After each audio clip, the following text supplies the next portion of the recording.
গরম, আর গরমের মধ্যেও কিন্তু ছাদে ফুরফুরে হাওয়া, সেই জন্য ভাবলাম আজকে বিকেলে যদি একটু স্ন্যাক্স কিছু বানানো যায়। দেখো সকালে ভাত করেছিলাম, সেই ভাতের মধ্যে দিয়েছিলাম আলু, সেই আলু সেদ্ধটা দিয়েই আজকে একটু আলাদা স্টাইলে কিছু খাওয়া। আলুটাকে প্রথমে গ্রেট করে নিচ্ছি ভালো করে, সেদ্ধ আলু যেহেতু সেই জন্য খুব সুন্দর কিন্তু গ্রেট করা হয়ে যাচ্ছে। আর সবকটা আলু এখানে কিন্তু আমি সুন্দর করে গ্রেট করে নিয়েছি। সত্যি কথা বলতে আমি একা খাবো বলে কিন্তু ছোট্ট ছোট দুটো আলু সেদ্ধ দিয়েছিলাম। সব আলুগুলো ভালো করে গ্রেট করে নিয়ে নিলাম। এবার চলো পরের প্রিপারেশনটা করা যায়। এবার দেখো এর মধ্যে আমি কি কি দিই।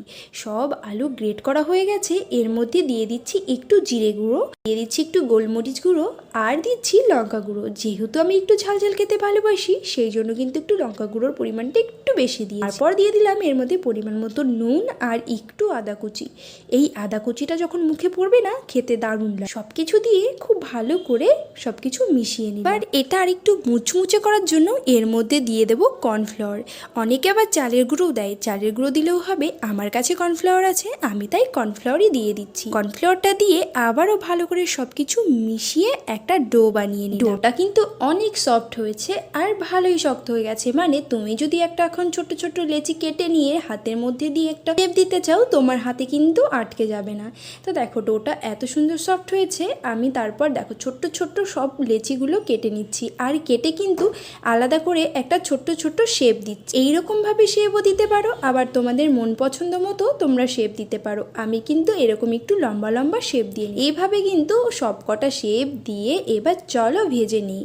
আর এটা খেতে কিন্তু দারুণ লাগে। ধরো ঘরে কিছুই নেই, তোমার খেতে ইচ্ছা করছে একটু স্ন্যাক্স, তখন কিন্তু তুমি এরকম বানিয়ে ফেলতেই পারো। এবার দেখো এটা কিন্তু অল্প তেলেও ভাজা যায়, একদম অল্প তেল দিলাম, তেল দিয়ে কিন্তু এবার এগুলো ভেজে তুলে নেব। আর এটা খেতে কিন্তু দারুণ হয়েছিল, আর এটা একদম পুরো মুচমুচে হয়েছে। সবগুলো আমি লাল লাল করে ভেজে তুলে নিচ্ছি।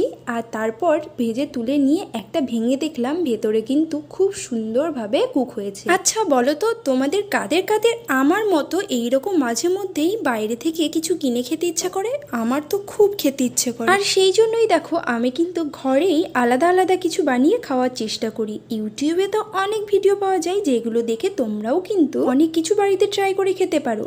তো আমার মতো তোমরাও কিন্তু বাড়িতে ট্রাই করে দেখতেই পারো। তো দেখতেই পাচ্ছ এখানে কত সুন্দর একদম লাল লাল করে ভেজে তুলে নিয়েছি। বাদ বাকি যেগুলো আছে সব কিন্তু এরকম মুচমুচে করে ভেজে নিয়েছি। আর এটা কিন্তু পুরো হাই ফ্লেমে আমি ভেজেছি। তো আমার সবগুলো ভাজা হয়ে গেছে, এবার চলো তোমাদেরকে দেখাই কেমন হলো। তো দেখো এখানে আমি একটা ভেঙে দেখাচ্ছি, এত সুন্দর হয়েছিল। আর আমি টমেটো সসের সঙ্গে এটা খেয়ে নিলাম। তো তোমাদের কেমন লাগলো ভিডিওটা অবশ্যই কিন্তু কমেন্ট করে জানাও। ভালো লাগলে তো লাইক করবেই, আর প্রচুর পরিমাণে শেয়ার করো। তারা আমার যে নতুন তারা অবশ্যই ফলো করবে। ভালো থেকো সবাই, চলে আসবো নতুন ভিডিও নিয়ে। টাটা।